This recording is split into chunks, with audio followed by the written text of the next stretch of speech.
Hello out there, I'm the oldest nerd talking today about Star Trek Discovery, and later in this video we have some Star Trek news for you. Now, we begin with this episode, which is called Lagrange Point. Now, we know at the end of the last episode that the Discovery was damaged, of course, and its jump engines didn't quite take it where it needed to go. It was several light years off. So, also, the Breen ship goes with Maul in command of it now after having killed the Primarch, and that's where we bring to this particular episode. Now, my problem with it is that they are in a race. They are with seconds to go all through the episode, trying to build up some excitement. I expect that. But then we have to go aside, and Book and Burnham have to say, oh, well, there's something I've been wanting to tell you. Can't that wait until after the mission is over? Same thing with Saru and Tarina, where Saru is going to have to hurry to catch up to the ship to provide support from the other Primarch that's headed toward them. And they have to stop and talk about their relationship. This is something that is highly illogical. And while the exchanges based on themselves are just fine, yeah, these are things that need to be said. They should have been said a whole lot sooner in previous episodes and not now. When you're in a hurry, oh, wait, before you go with seconds to last, let me take 2 or 3 minutes to talk about our relationship. Come on. All right. Beyond that, it is good and suspenseful. There are some interesting things. One thing that bothers me, obviously, Ensign Tal has forgotten completely about the symbiote because they do not seem to understand that the symbiote, who has been a Starfleet admiral before, has nothing to contribute to this. Everything is Adira, and what's the whole point of having a Trill joining if you're not going to use that anywhere in the story? It completely baffles me as to why they have made so little use of their character.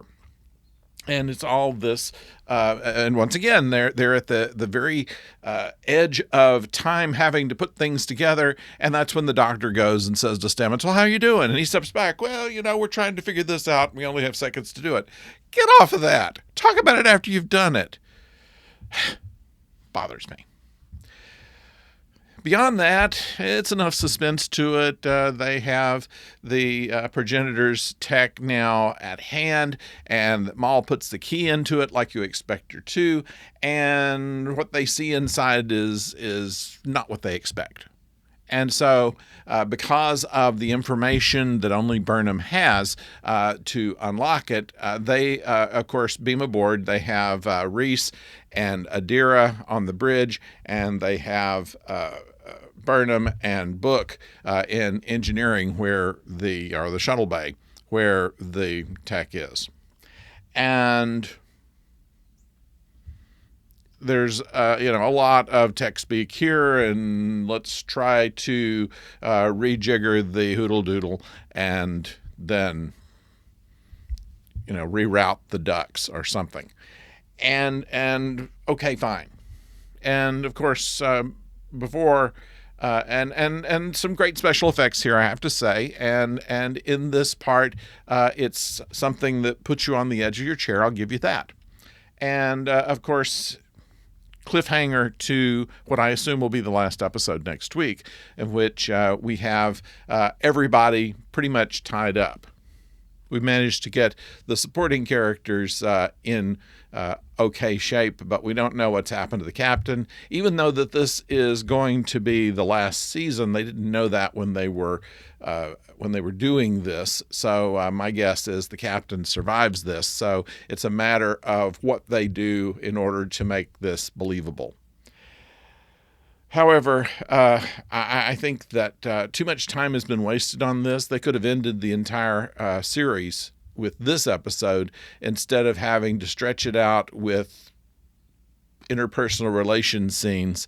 And there's something similar between Tilly and Rayner on the bridge, and he reacted kind of like I would.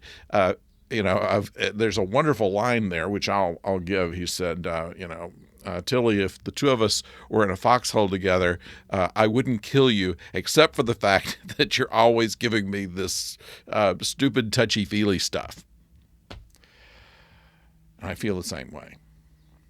Okay, and before we forget the Star Trek news that we were going to talk about, apparently Holly Hunter has been picked as the main character, and the new, it would have been called Headmaster, it would be the Chancellor of Starfleet Academy. It'll take place in the 32nd century. Now, if you don't know who Holly Hunter is, she's been in dozens and dozens of movies. My favorite, however, was Oh Brother, Where Art Thou? And you can see her authority in this relatively minor role in the picture.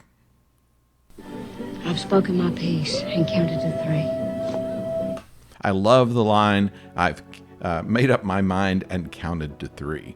That's going to be some show if she's heading that up. So I'm looking forward to Starfleet Academy when it comes into being. And before we go, I want to say one more thing, that Jonathan Frakes really does know how to direct action. Now, why not tell me what you think about this? Please put it down in the comments, and don't forget to subscribe. And until next time, don't go far.